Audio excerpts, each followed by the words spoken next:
विज्ञान की गरीबी। आज जो है हम बी फार्मेसी में जो फर्स्ट सेमेस्टर में जो फर्स्ट यूनिट का जो चैप्टर है फार्मास्यूटिकल एनालिसिस में उसकी बात करेंगे। इसमें जो टॉपिक है preparation and standardisation of various normal and molar solution. तो उसमें आज का हमारा जो कंपाउंड है वो है सल्फ्यूरिक एसिड। अब इसके अंदर हम जो है सल्फ्यूरिक एसिड जो है इसकी प्रिपरेशन पहले देखेंगे और ये देखेंगे स्टैंडर्डाइजेशन की प्रोसेस की वो किसके द्वारा जो है स्टैंडर्डाइजेशन होता है, इसका ऐसा कौन सा सब्सटेंस होता है जिसके साथ में ये जो है स्टैंडर्डाइजेशन करता है। तो आज जो है हम ये सब इसकी देखेंगे प्रोसेस। तो सबसे पहले जो है हम इसमें प्रिंसिपल जो है वो लिखेंगे। अब प्रिंसिपल जो है उसके अंदर हम नॉर्मली जो इसकी रिएक्शन होती है वो जो है हम लिखते हैं। तो इसकी जो रिएक्शन इसके साथ में जो रिएक्ट करता है वो होता है सोडियम कार्बोनेट।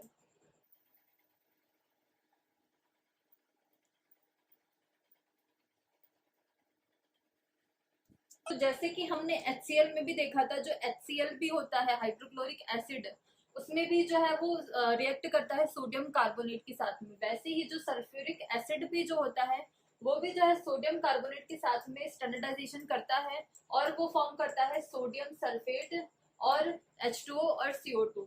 अब इसके बाद में हम प्रिंसिपल जो है वो लिख दिया। उसके बाद में अब हम जो है प्रिपरेशन करेंगे सल्फ्यूरिक एसिड की और वो हम प्रिपरेशन करेंगे 0.1 नॉर्मेलिटी के लिए।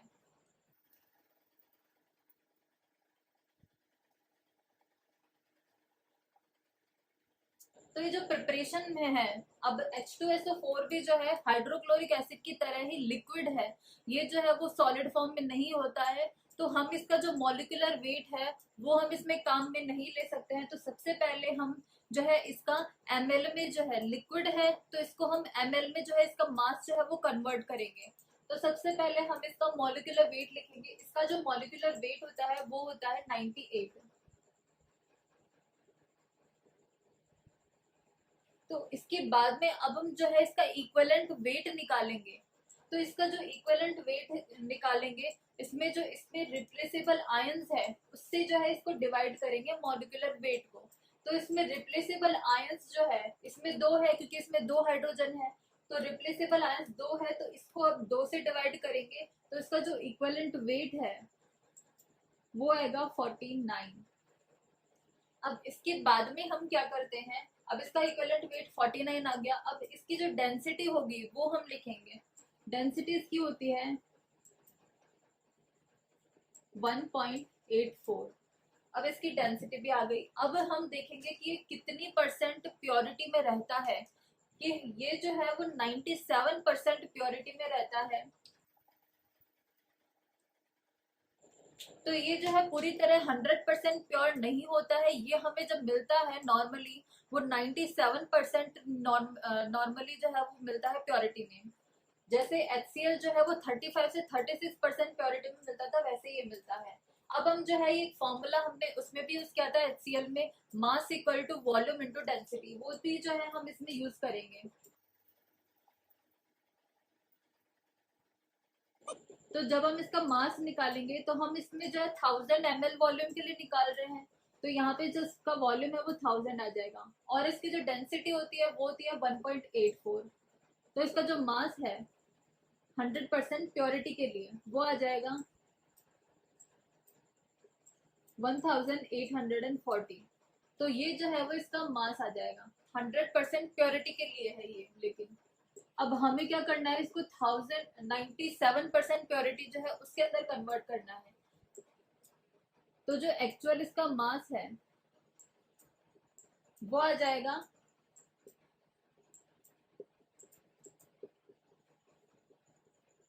तो जो इसका मास है वो निकलेगा जब हम ये जो इसका 100% प्योर वाला मास है इसको हम मल्टीप्लाई करेंगे 97 से और इसको डिवाइड करेंगे हम 100 से। तो इसका जो मास आ जाएगा वो आ जाएगा 1784.8 ग्राम। अब इसके बाद में हम जो है इसकी नॉर्मेलिटी निकालेंगे। अब नॉर्मेलिटी जो है हम कैसे निकालेंगे, तो जो ये इसका मास आया है हम इसको जो है डिवाइड कर देंगे इसका जो मॉलिक्यूलर वेट है, मतलब जो इसका इक्विवेलेंट वेट आया था हम इससे जो है इसका डिवाइडेशन कर देंगे। तो फिर नॉर्मेलिटी, तो इसकी जो नॉर्मेलिटी है वो आ जाएगी 36.4 नॉर्मल।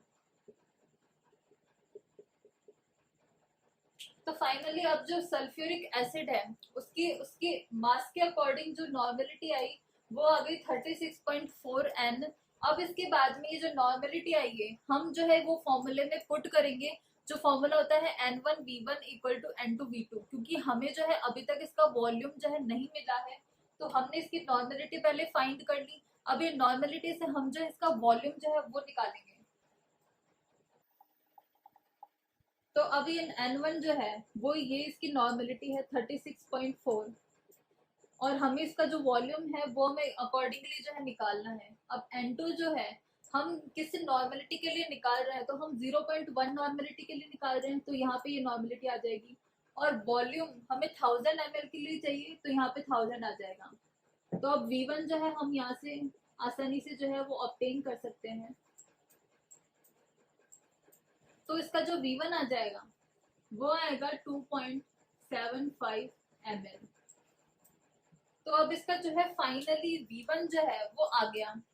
अब हम क्या करेंगे, ये जो V1 आया है अब हमें जो है इसका सॉल्यूशन बनाना है कि इसका सॉल्यूशन जो है वो क्या बनता है। तो हम क्या करेंगे, जो 2.75 ml है इसको इतने वाटर में मिक्स करेंगे कि वो 1000 ml का जो सॉल्यूशन है वो बन जाए। क्योंकि हमने जो है इसका नॉर्मली जितना वॉल्यूम होता है उतना हमने निकाल लिया। अब इसको जो है हम स्टैंडर्डाइजेशन करने के लिए हमें सॉल्यूशन चाहिए, तो उसके अकॉर्डिंगली जो है हम इसको निकाल लेंगे। सो गाइस अब हम जो है सोडियम कार्बोनेट है जिससे हम स्टैंडर्डाइजेशन करवा रहे हैं सल्फ्यूरिक एसिड का, अब हम उसकी जो है प्रिपरेशन करेंगे 0.1 नॉर्मेलिटी के लिए।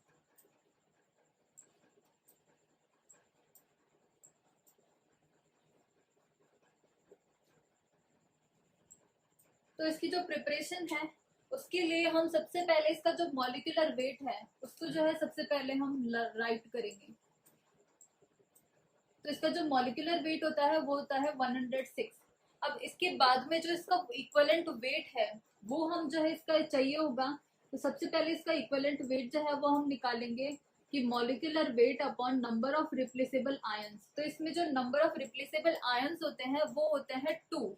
तो अब 106 जो है उसको हम डिवाइड करेंगे 2 से, तो इसका जो इक्विवेलेंट वेट है वो आ जाता है 53 ग्राम।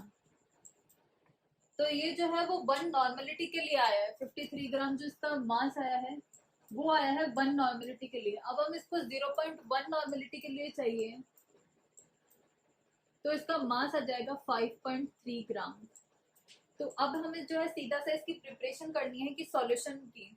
तो अब ये जो 5.3 ग्राम आया है इसको हम जो है डिसॉल्व कर देंगे 1000 ml वाटर में।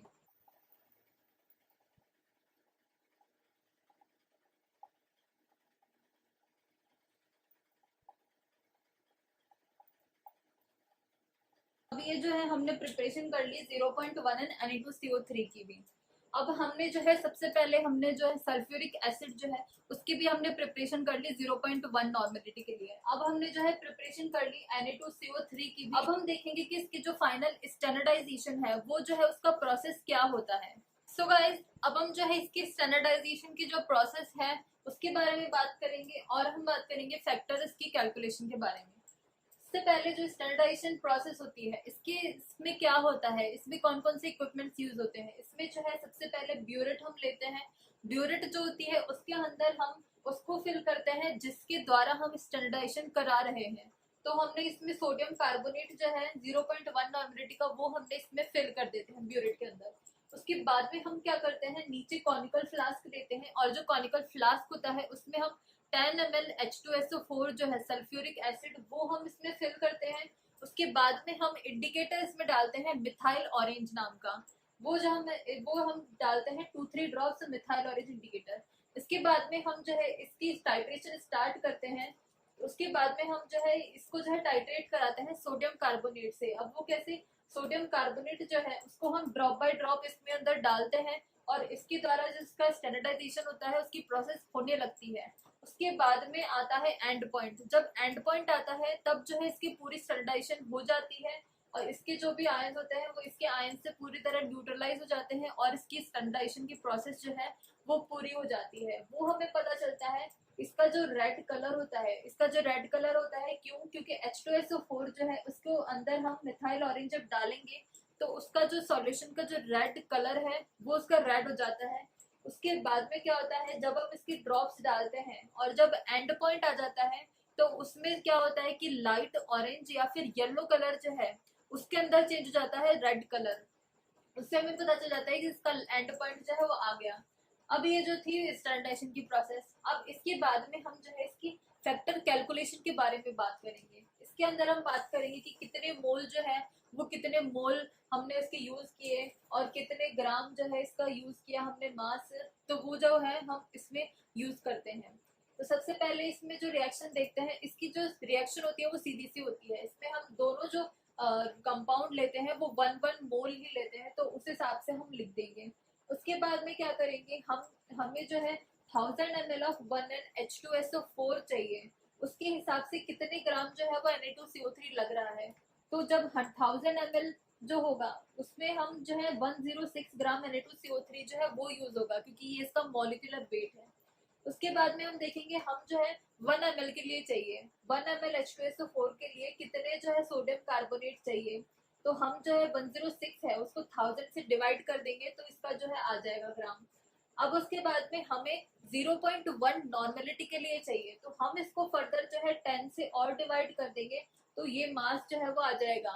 तो ये थी इसकी पूरी फैक्टर कैलकुलेशन। तो इसमें हमने जो है सारा पढ़ लिया कि जो प्रिपरेशन है वो कैसे होती है H2SO4 की 0.1 नॉर्मेलिटी के लिए। और हमने ये भी जो है पढ़ा कि इसकी जो सोडियम कार्बोनेट है जो प्राइमरी स्टैंडर्ड है इसके अंदर, उसके जो है हमने प्रिपरेशन पढ़ ली 0.1 नॉर्मेलिटी के लिए। उसके बाद में हमने पढ़ा इसका स्टैंडर्डाइजेशन का प्रोसेस जो है वो कैसे होता है। और उसके बाद में हमने जो है फैक्टर कैलकुलेशन इसकी पढ़ ली कि वो क्या होती है। सो इसके जो हमने नोट्स है वो हमने नीचे डिस्क्रिप्शन बॉक्स में लिंक दे दिया है, तो आप वहां से जो है डाउनलोड कर सकते हैं। And thanks for watching this video, and if you like this video please hit the like button and subscribe my channel and hit that bell icon to get notifications for my new videos.